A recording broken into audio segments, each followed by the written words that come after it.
Well, I think the e-commerce game is a little bit different than what most ISOs and agents are used to because outbound doesn't really work, which is crazy to think of. But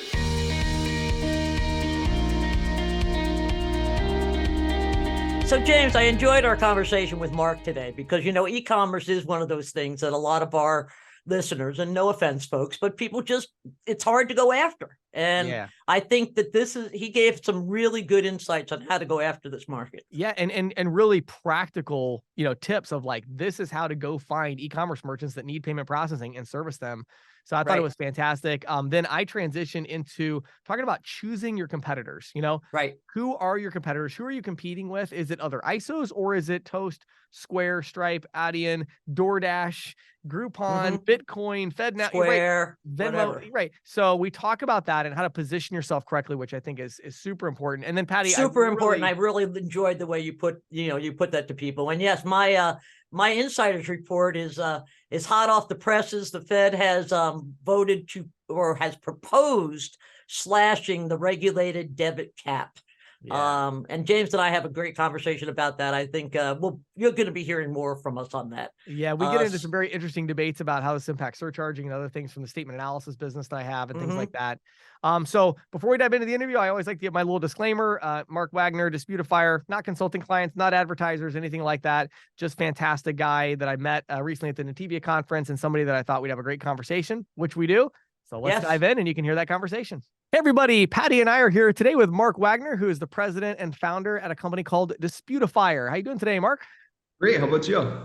Doing fantastic. Love the name, by the way, Disputifier. I mean, I think everyone on this call knows exactly what you do, and they've just heard the name, right? So, I love it. So we're going to talk today about e-commerce, card not present merchants, some of the unique challenges that they face. Obviously, disputes and chargebacks will come up in that conversation, but we're going to focus a little bit more broadly today on some of the challenges that they face. Before we get to that, though, Mark, I would love to hear your story. How did you end up in this industry, which a lot of people tend to fall into? And then talk about Disputifier and what was your rationale and kind of motivation for starting that company? Yeah, totally. So I actually started off as an e-commerce merchant around 7 years ago. I sold a ton of different products, ton of different stores. At some point, I ended up kind of stumbling into a home decor brand, which we grew to 8 figures. And I always had struggled with chargebacks. And it was really like, it seemed like a small issue for us because it was only like 1%, but e-com brands run at pretty low margins. Like we were running at like 10% margins. So that was like 10% of our profit, just like going out the door. And I kind of just like put it off as long as I could. But eventually I was like, okay, we got to do something more than just like, answer these chargebacks with whatever we can do in 30 seconds. So we looked at the solutions out there and I was just really, really disappointed at like the value to money proportion with most of the chargeback solutions that existed out there. I remember we signed up for one of the biggest, which just got acquired for a ton of money. And they took 2.5 months to onboard us. And I was like, all right, this is not going to work. Basically, building a tool for us in-house initially to answer all of our chargebacks for us. And it took forever, but eventually we built it and it worked and started letting friends use it, got some good feedback, started letting friends of friends use it. And then eventually we just opened it up. We put it on the Shopify app store and got a good amount of traction. So fast forward a couple of years and quit ecom, went full-time on Disputifier. And now we work with some of the biggest merchants, ISOs, agents in the space. That's awesome, man. Interesting. Are you still selling online as well? I'm not. No, not okay. Anymore. I just was wondering. It's like because it sounds like this would take up all your time anyway. So absolutely, yeah. I had to switch at some point. You got to focus on one thing. I think. Well, James has 6 things he's focusing on, but I'm just a normal guy. So. Well, not really. If I can just ask real quickly, if you don't mind, James, I know you have a couple questions, but like, how long did it take you to go from? I'm just because I think we interviewed at least one other person who had a similar path to you, and I'm just wondering, like, how long did it take you to go from being, oh, I can't deal with this problem the way it is, to actually starting, putting your app and getting out of the business and being just in that business? I mean, how many years are we talking about? Probably almost 3 years if we look at specialization to actual like switching over. Yeah. Okay, that's cool. That is not out of the norm at all. Oh, I know. Yeah, that's, if anything, that's like fast. You know what I mean? So, yeah, I love it. I love it. Yeah, great. So, okay, so here's what I want to do. That I want to start out. We're gonna obviously get to disputes and chargebacks and all that, but I want to zoom out because this is just a question that I've been thinking a lot about, and so I'm just curious if you have any thoughts with your experience in the e-commerce side. One thing that I've seen, Mark, is that whether you look at the ISOs or the ISVs, they've really done a great job at servicing the physical location merchants. You look at all the different, I don't care what kind of business you are, you can find a point of sale system that is like tailor-made for your business now, right? Yeah. You can even to a lesser extent, some of the card not present, like invoicing, you're a landscaper, right? That sort of thing. But it seems like the whole ISV and ISO world has really not done a good job at going after e-commerce, like hardly at all. I don't know very many ISOs or even ISVs, like small ISVs that are like, oh, we've got this e-commerce thing. Mostly they don't go after that market. Why do you think that is? Any thoughts on why the market's kind of developed to where it seems like it's all Shopify and a few other big players on the e-commerce side?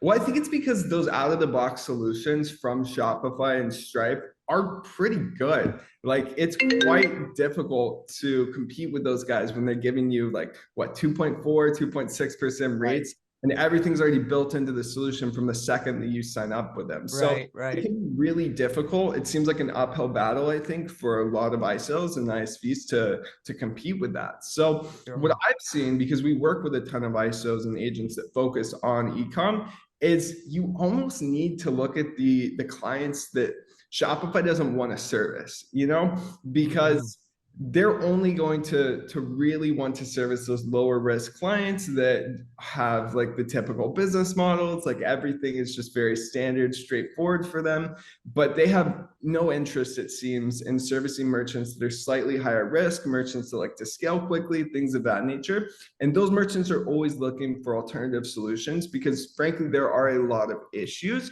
Like a ton of e-com merchants struggle with holds, struggle with bans. I mean, we get inbounds all the time from people. I just got banned for Shopify payments. I just got banned for Stripe. It happens all the time, even if they're not doing anything like bad.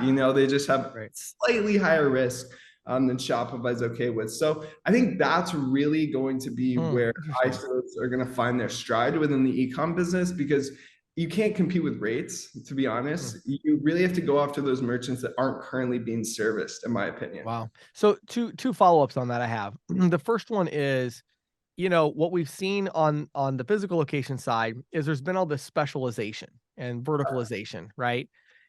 Is there anything like that on the e-commerce side? And you kind of alluded to this idea of there's some I was thinking of as well. Yeah. Yeah. They're not being serviced, but like, is it just kind of like one of the issues being, it's just, if you're e-commerce, you're e-commerce, you all need kind of the same thing? Or do you see the market going to more of a segmented approach at some point? I feel as though in the e-commerce space, there seems to be players that have sort of tried to create more of a vertical platform, which gives you what e-commerce merchants need.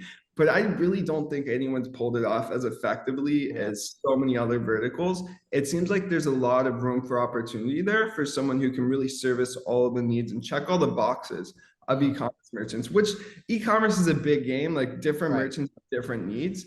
If we look at the needs that I was just alluding to, like the merchants that aren't getting serviced by Shopify and Stripe, I think that those merchants typically have pretty similar needs. And there's definitely opportunities for more platforms to fill those needs and become more of a vertical solution in this industry, I think.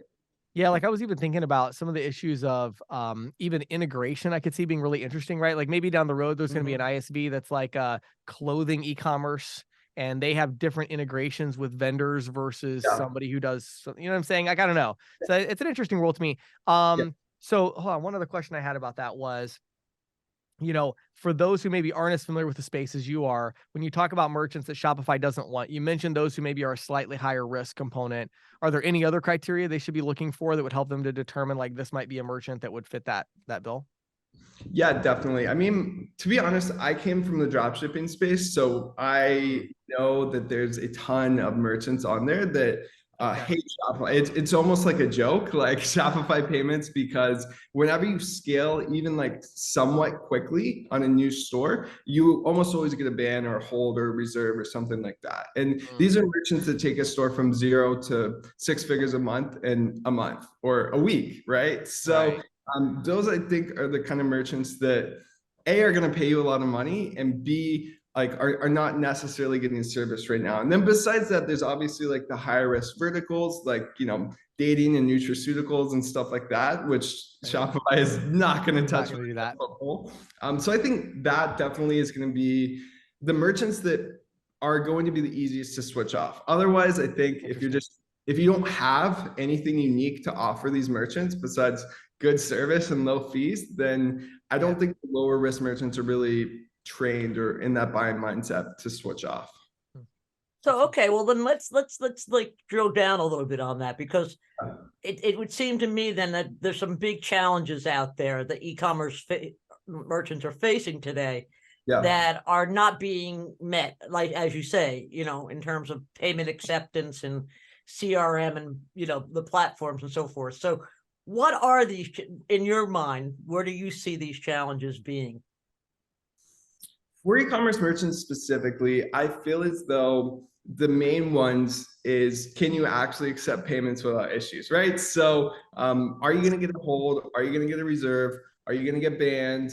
Are you going to get like put into all sorts of monitoring programs that they really don't want to deal with? Like at the end of the day, merchants just want to process payments and not think about anything else, right? So I feel as though just overall, if you don't like ban a merchant or reserve their funds and things of that nature, that alone is going to kind of set you apart. And then if you're also able to provide additional solutions that your merchants are looking for, I feel as though that is almost a category of one, in the sense that there's not really many ISOs and agents taking advantage of that and becoming more of a solution for, I mean, fraud prevention, chargeback management, but a numerous amount of additional things that e-commerce merchants need in terms of accepting payments, as well as just growing their business and not really having to worry about payments in general, I think. So okay, so I guess that kind of brings me to Disputifier then. You know, what is it exactly then that you do to sort of, you know, ease that and make the, you know, what's the merchant experience with this, with your software? Yeah, totally. So we essentially have a platform that's built for ISOs and agents to white label so that they sell automated chargeback services to their merchants. So it's designed to be a win-win in the sense that the merchant really just needs to sign up, make an account, connect their CRM, which we aim to take like 20 seconds or less. And then from there, they never really have to worry about their chargebacks again. So we answer every chargeback for them, and we prevent, depending on their dispute rate, obviously, we can prevent like 90-ish% of disputes using chargeback alerts and additional services. So the merchant experience is really designed to just be set it and forget it, right? Because again, it goes back to that, merchants don't care about payments, right? They don't want to think about. They just care about their money. Yeah, they just want to sell stuff. Right. Exactly. So that's really what it's designed to do for the merchant. And then for the ISO, it's designed to obviously give them a solution that they can offer these merchants, which is going to make them more revenue, but also just create a more valuable experience for the merchant, which is either going to help retain merchants or help gain new merchants.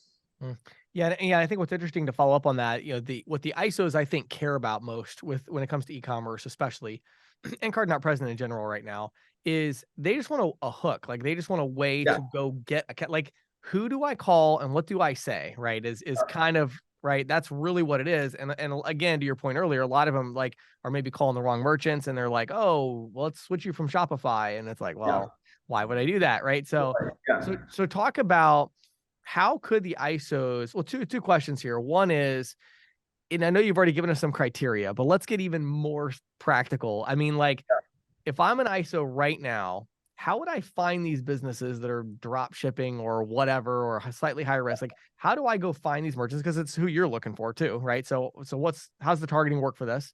And then secondly, once I find that merchant, how do I fit chargebacks and potentially Disputifier into that value proposition to really, you know, get them hooked to be interested in what I'm talking about?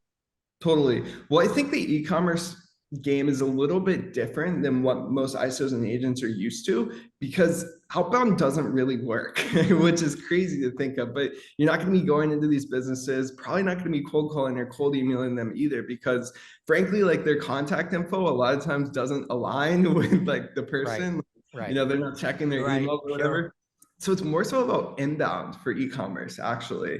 And that's difficult to do if you're talking about like producing content and building an audience and stuff like that. It takes a long time. So I think the better way to do it is to partner with people that already have credibility and a bit of a following in the e-commerce space. And they already have that trust built up with their merchants, which is obviously huge. And that, I think, is going to be the better way to land e-commerce merchants.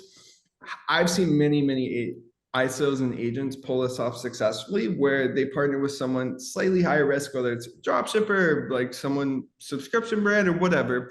And that person is basically preaching, I love this new processor. They don't give me holds. They don't give me issues. They don't give me bans, no reserves, that kind of stuff, I think is really going to attract these merchants. And then how do you actually deliver on that?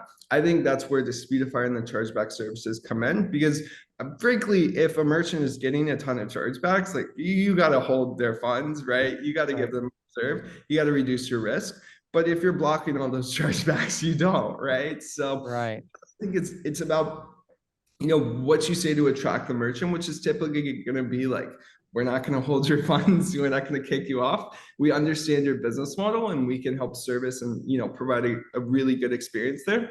And then how do you deliver on that? I think that on the back end is where the chargeback management services come in, because at the end of the day, you're trying to land merchants that probably get chargebacks, right? So if you can piece those two together, I think you'll be in a really good position. That's so interesting. Yeah, I really like it. Yeah, I'm just thinking in my mind, I mean, because really what you're talking about is kind of influencer marketing is. Yeah. And networking marketing, right? I mean, because it's like, yeah, right. Yeah, I love it. Yeah, very interesting. I love things like this, because I think what it does is it, you know, it opens up the minds a little bit of our listeners to think maybe outside the box, like way outside of what they would normally do.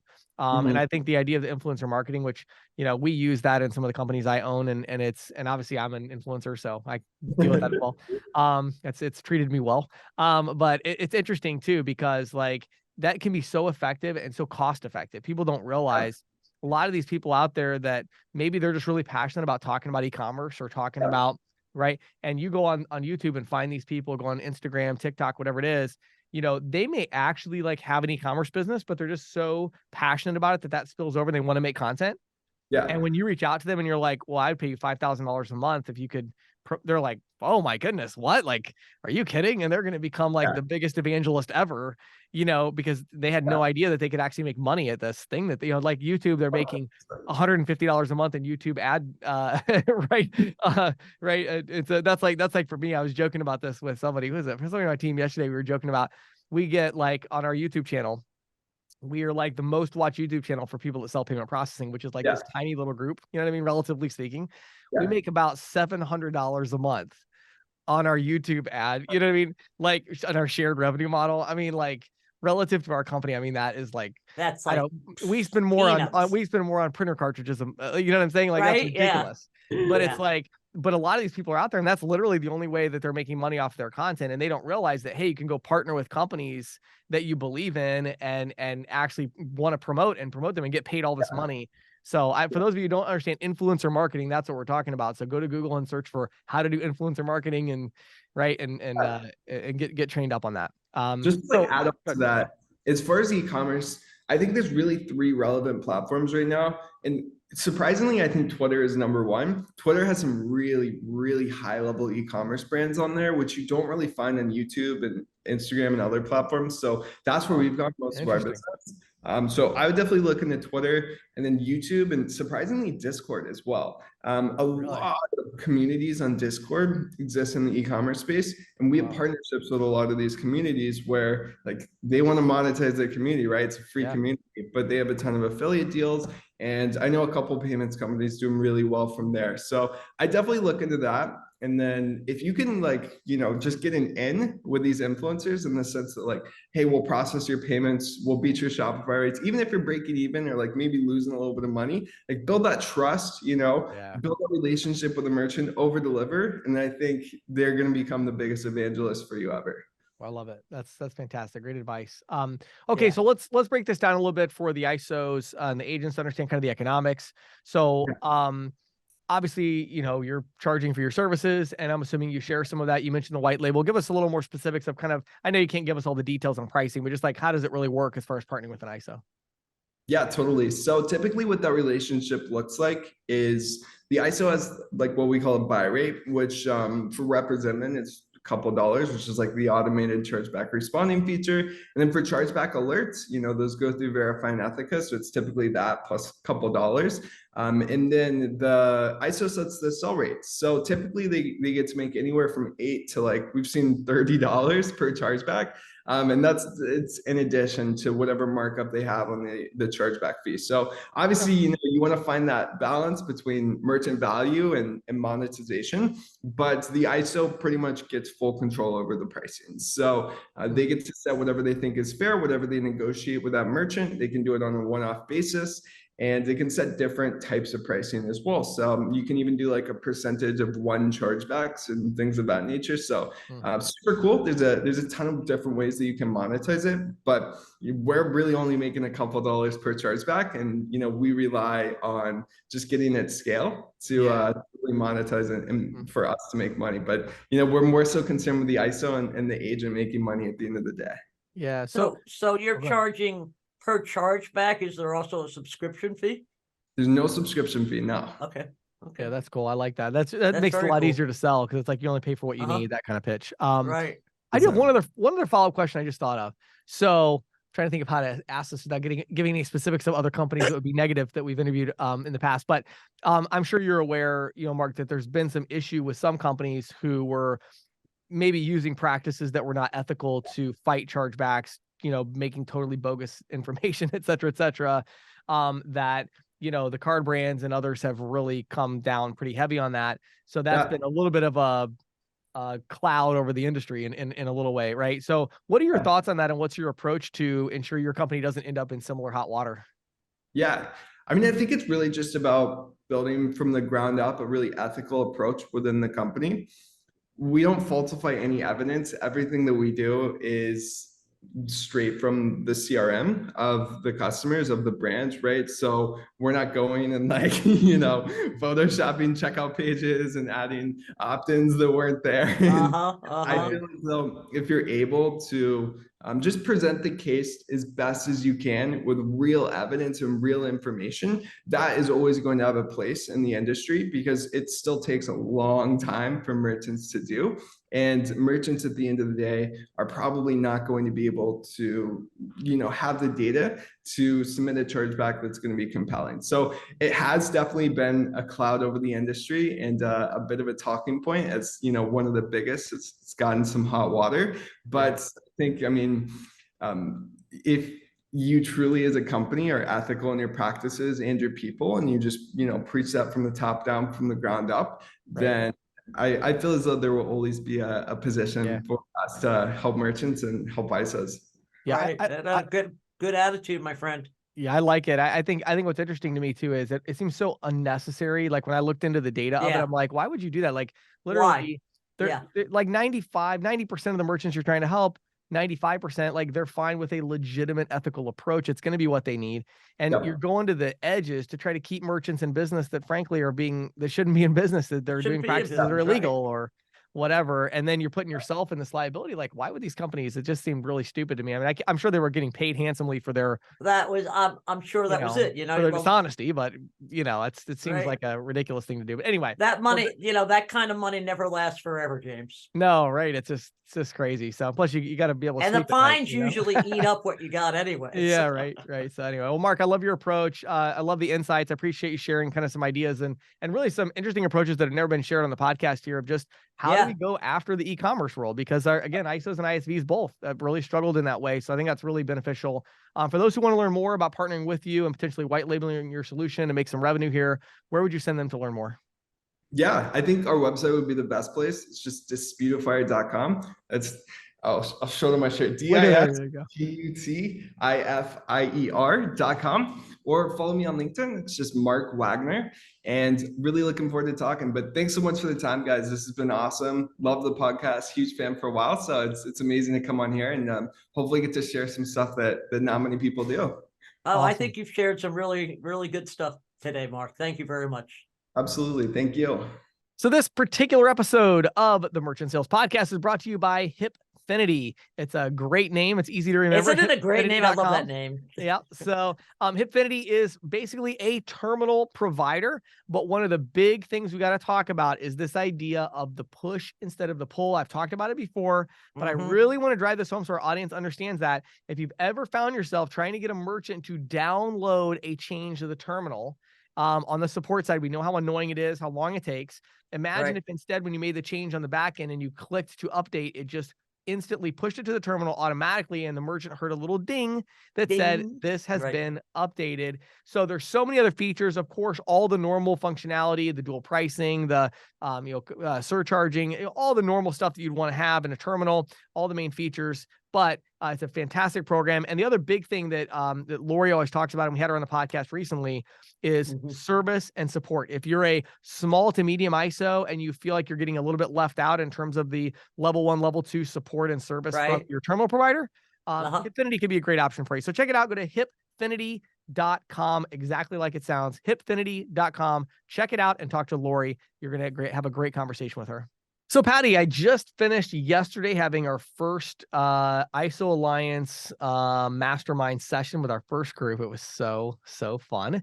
And at the beginning of that, we scheduled it for an hour. We ended up going an hour and a half. It was so fun. Everybody had all these ideas we were sharing. It was really cool. But I ended up at the beginning, I was talking about this idea of choosing your competitors.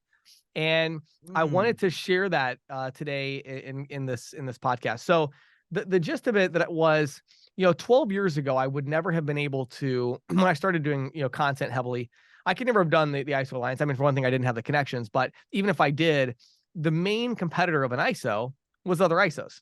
Right. And we were all doing pretty much the same thing, which was we were selling terminals. Maybe we had a point of sale partner and we tried to avoid those sales if we could. But it was like, we're just putting terminals out there. Right. And so, to get a bunch of ISOs together there and say, well, let's talk through, let's all share our best practices would have been kind of stupid. But what's different about today is that today we need to think about choosing our competitors differently. If you're thinking that your competitor is another ISO in the space, right? You're really missing out on the obvious trends that are happening. Right.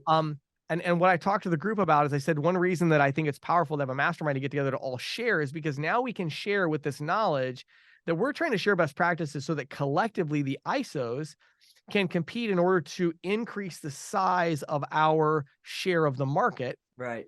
Relative to companies like Toast, right? Stripe, Adyen, and many, many, many others, right? So you have these big players, Square, obviously, right?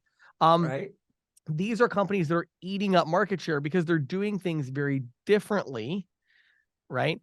You could also think about the vertical specific ISVs that are grabbing a vertical and just demolishing. I mean, they're just destroying all of the ISO value in this vertical by making a specific solution. And sometimes they can be a great partner for an ISO, but that's we're competing against that trend in a lot of cases. Yeah, so we're competing against that as well as the Squares of the world. Right.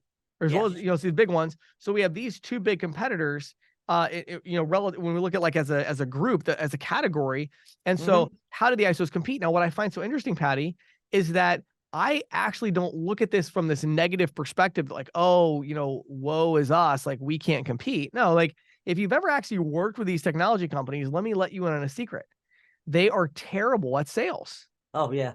Look at Toast, still trying to make money. I mean, like, what on earth? Why? Because they have to spend $10,000 to $20,000 to get an account, because they have to spend so much in advertising and so much in sales commission and just to get one deal. They're terrible at it, right?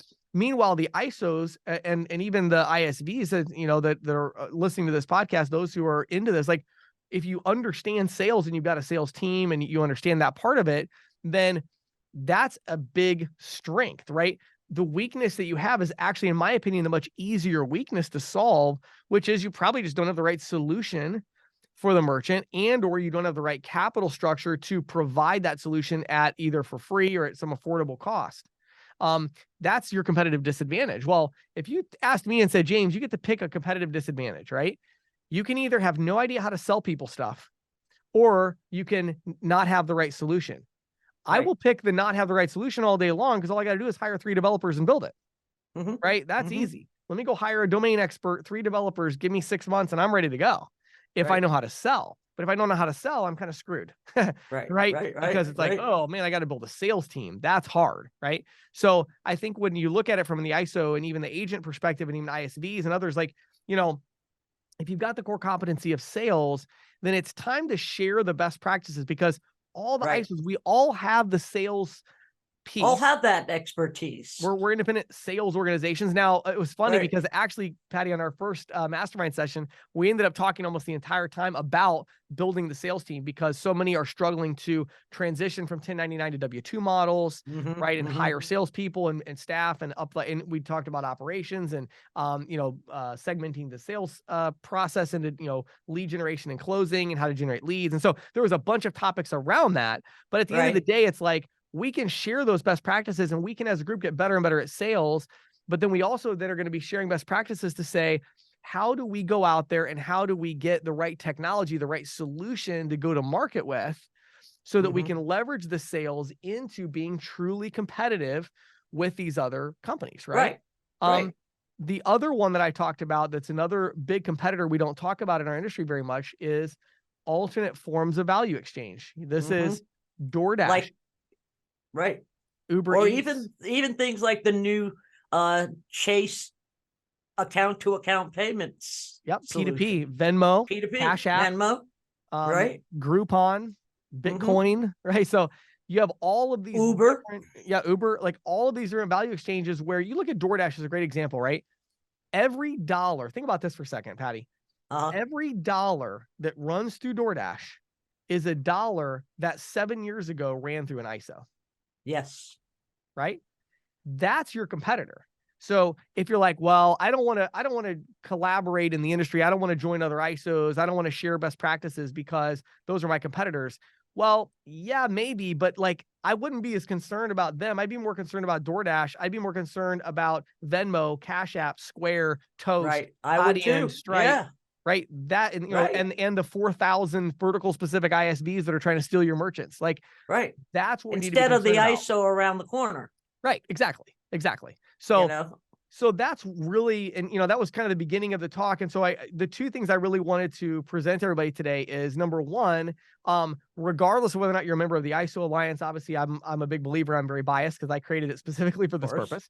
And if you want to learn more, you can always go to isoalliance.com and check it out. But the main point I want to make is, choose your competitors. It's actually a really important thing. You've got to choose your competitor. Decide that your competitor is somebody else. Your competitor isn't necessarily all these other ISOs. A great example of this, I have a new strategic partnership, a sponsor I'll be talking about more, that's a fantastic ISO for agents to sell for. And I had a long conversation with them today. And, one of the things we talked about was, I said, they were getting my advice about kind of how to structure things. And I'm like, I'm not as concerned with helping you figure out how to be competitive with the other ISOs. Obviously, that's important as far as recruiting agents. But I think what's more important is, are you enabling your agents to be competitive with Toast and Square and Stripe and everybody else and all these ISVs? That's more my concern, because, just the fact that you're competing with current other ISOs, that's not going to position the agent for success. What positions the agents for success is, you've got these solutions and these financial programs that are going to allow them to be truly competitive when they're in front of a merchant and that merchant's looking at a Toast proposal and they're looking at your proposal. You want to win in that situation. And there's a lot of capital coming into our industry. There's a lot of outside pressure, a lot of VCs, a lot of private equity. So I believe it is time for the ISOs to kind of lower the let's all beat each other up all day long. And I think it's time to embrace maybe a more of a collaborative approach, and let's get together and let's share. And so if you want to learn more about that, I will give you 2 links real quick. One I already did was isoalliance.com. feel free to check that out. But if you want more of a relevant real-time offer that we have going on as you're listening to this, head over to ccsalespro.com/ISO Alliance, and you'll see what I'm putting out in by the time this, maybe by the time this airs, but in November 1st, it's going to be 10x your merchant leads in 30 days. Yes. And so all of our ISO Alliance members, Patti, they're getting 2 ebooks branded for their company. They're getting a training program for telemarketers to call and do a print version or an ebook version. They're getting a script. They're getting a training for the agents to follow up on those leads. They're getting a training for the managers to know how to run all of this so they can generate the leads. So, you know, that's the sort of thing we do every month is we're trying to give big resources. Last month, it was all about recruiting and training and activating agents, right? We're trying to provide the resources that I believe the ISOs need to be competitive. So if anything I said sounds interesting to you, jump on a quick Zoom with my, my partner, my good friend, John Shirey, who I think many of you already know, really becoming really well known in the industry, but has been working with me for a while. But you can go to ccsalespro.com/ISO Alliance, fill out that form, check out the deliverables that are there, and then John Shirey from my team will follow up and do a Zoom with you. I would love to have you in our next mastermind session. It was incredibly powerful to get together, share ideas, talk about things. It was just a fantastic experience. And it was honestly, Patti, I think it's my new favorite thing. I just love doing it. Just having all I can tell by the excitement in your face, James. Yeah, you're just like, I mean, Patti, we had 10 CEOs of 10 different ISOs, all on a Zoom. And I was able to moderate that conversation. I mean, the value just that the comes fact out that of they could have a conversation, right? Yeah, it was fantastic. So anyway, all that to say, check it out, isoalliance.com or ccsalespro.com/ISO Alliance. And that's the end of my plug for the ISO Alliance today, but I just wanted to share that idea. Do it today. So awesome. Thanks, everybody. Well, James, you know, the Fed and Durbin, 2 of our favorite topics. Yes. The Fed is proposing to slash the cap on debit interchange by over 30%. Wow. Okay. And it would be effective in 2020, like July 1st, 2025. So like a year and a half from now, less, maybe a year and a half from now. Okay, before I get into the specifics, I'm gonna lay my reputation on the line right now and say there's no way in heck this is gonna get passed the way it is and implemented by July 1st of 2025. Among other reasons, at least one of the board members voted against it. Okay. Okay. You know, the cap as we know it now is 21 cents plus 5 basis points and a penny for fraud reduction. Right, sure. Yeah, right. What the Fed wants to reduce that to is 14.4 cents plus 4 basis points and a penny, 1.3 cents for fraud. Wow. Okay. Now, it said, this is what the Fed, you know, it was the Fed held a meeting the other day. It was a public meeting.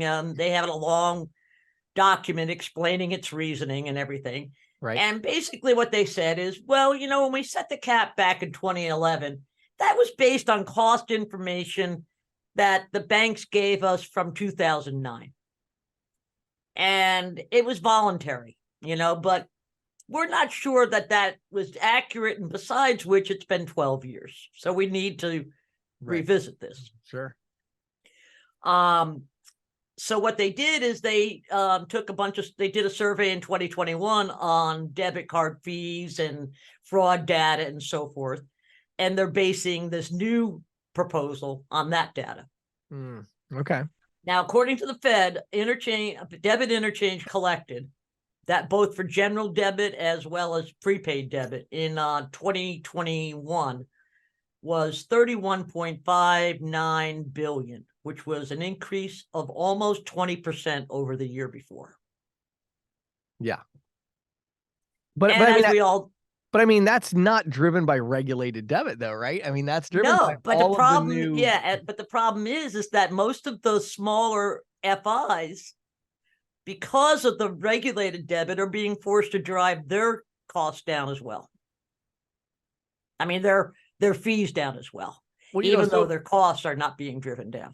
So I think, let me share something really interesting. I think this is so crazy because this literally just happened before we started recording this. Okay. So I had somebody reach out and from ISOAMP. And so occasionally my support team will escalate something to me and I'll actually go do something myself with it because, you know, and this was a case where, okay, let me tell you this situation. You'll find this so intriguing because it's so relevant to this conversation. So there was a merchant, right? There was one of our clients and they already had the merchant on Interchange Plus. Okay. They went to the merchant and said, hey, we can save you some money by switching you to compliant surcharging. Okay. Now the merchant does almost entirely B2B. Okay. Right. And so average ticket $200-$300, 15,000 in volume roughly.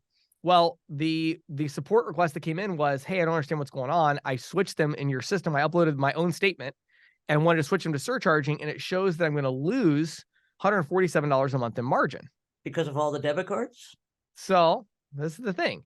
Okay. So I was like, okay, so that's kind of unusual, right? So I got called in because nobody could quite figure out what was going on. So I pull it up. Guess what, Patti? They were doing about 16,000 in volume, actually.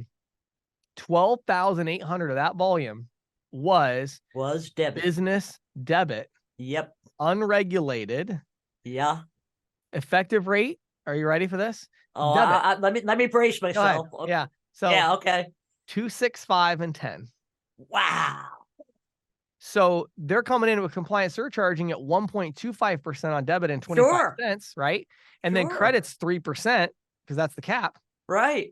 And it's like they were 84% debit. So my point to this is, Patti, there's this other trend that we haven't talked about. I'll have to do an insider. Yeah, this is very interesting, James, because this is something that I was not aware of. Go ahead. So this trend is that there is massive money to be made right now in unregulated debit, especially and by moving over to those small FIs. Yes. And so what's happening is a lot of the larger institutions, what they're doing is they're making their banking as a service APIs and all this kind of stuff. And they're setting up these other smaller quasi neobanks. And these companies are making money. And so I need to publish a report on this. Actually, you know what we'll do, Patti? We'll do an insiders coming up with everybody. They can, I'll give you the data from our system. Yeah, please do. I would love that. Yeah. But it's amazing, Patti, to see the change in debit in debit cost over the last 3 to 4 years, because what's happening is there's all these companies starting up that are providing unregulated debit, and the unregulated debit cost is going through the roof. Same thing. And what it is it's these unregulated debits that are not the traditional banks that have the community banks that have been trying to be nice to their customers, kind of thing. You know? And so I think so bringing this full circle back to this conversation is, I think what the Fed is going to find if they hopefully they dig deep enough, they hardly ever do.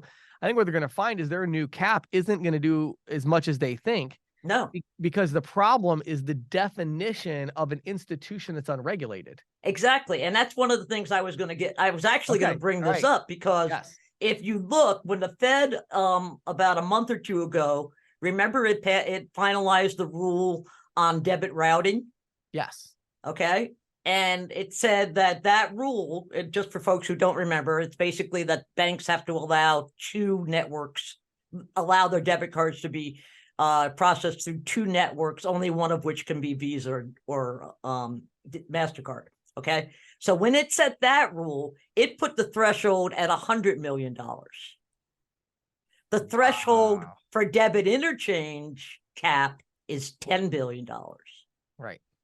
So, my feeling is that's one of the reasons I think this is going to get stuck in the mud, is because $10 billion is not a large, it's a decent sized institution, but it's not a quote large financial institution when you look at some of these really big guys that you're talking about. Right. Well, yeah, but so it's interesting because the problem is on both sides of it, right? So the 10 billion is this weird number where it's not big enough and it's not small enough.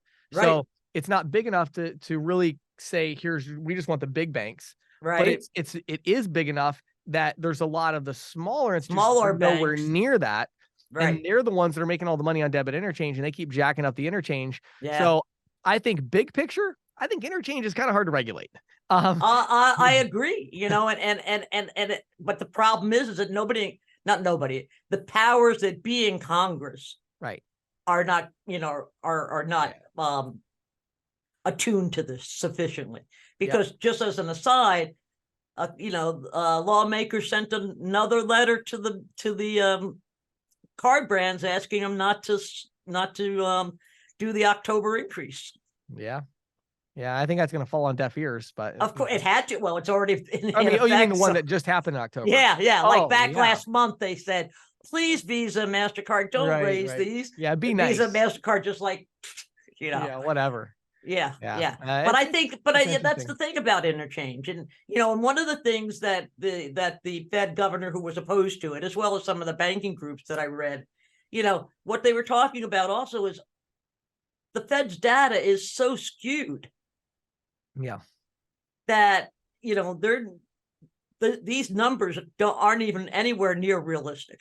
Yeah. And of course, the thing that concerns a lot of people is it's not just the impact on merchants, it's the impact on consumers, because if banks are getting less for regulated interchange, then they're going to have to start cutting back on low cost checking accounts. Right. Yep.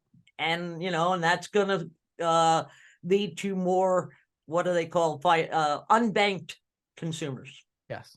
So anyway, I think, I don't think this is going to go through, but I think this is going to make the debate even more, bigger. It is. Yeah. Well, definitely, I'm sure you'll be keeping us updated on this one, but thanks for sharing. That's some really big news.